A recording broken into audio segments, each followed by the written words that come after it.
Welcome to the Oshawa Community Museum podcast with your host, Melissa Cole. Hello, this is Melissa Cole, curator of the Oshawa Community Museum.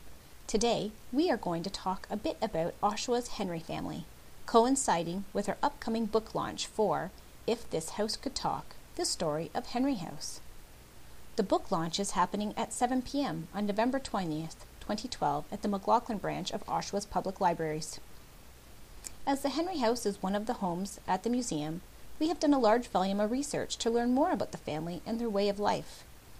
After years of researching, we've discovered that a few members of the family have strong ties to photography inside the region and out. Ebenezer Elijah Henry was born on September 18, 1828. He is the son of Reverend Thomas Henry and his first wife, Elizabeth Davis. As a child, Ebenezer grew up in the Henry house with many brothers, sisters, and Thomas and Lorenda Henry. He married Harriet E. Mills in 1851, but had a second wife in 1892, Alice Putney, after Harriet had passed away. Although living with a large family growing up, Ebenezer had no children of his own with either of his wives. Ebenezer was an accomplished photographer who later became one of the third photographic artists to set up a studio in Port Hope, as well as other businesses in Oshawa, Leavenworth, Kansas, and Chicago. His endeavor began in Oshawa when he and his first wife Harriet lived with his family. There he established a photography studio in 1850. 7 years later, in 1857, he set up another photograph business in Port Hope, where he became the third photographer to do so.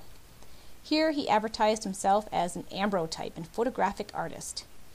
He had multiple studios located on Walton Street.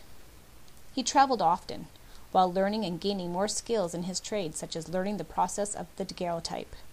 Prior to this new invention, people were using the camera obscura to view pictures and then draw them to create lasting images. However, Louis Daguerre discovered this new method of photography and named it after himself.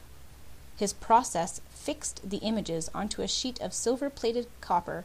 He polished the silver and coated it in iodine, creating a surface sensitive to light. Then he put the plate in a camera and exposed it for a few minutes. After the image was painted by light, Daguerre bathed the plate in a solution of silver chloride.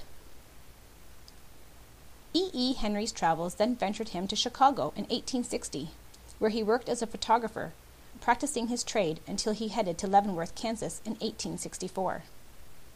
By this time, he was with his second wife, Alice, and he had set up a portrait studio on Delaware Street. In Leavenworth, E. captured photos of the landscape, the buildings, the people, and historic personalities such as Buffalo Bill and the settling of the Wild West.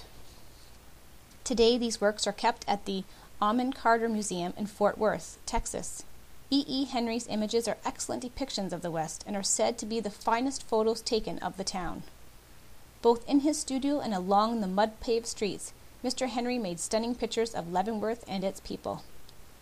As a man from Oshawa, he made a name for himself by using one of the earliest forms of the camera. 4 other Henry siblings explored the photography trade. There was G. A. Henry, George Henry, P. A. Henry, and James Orrin Henry. But he was the only one who made a name for himself outside of Canada.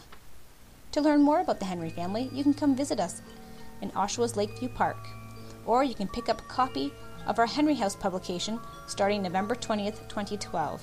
Thank you for listening.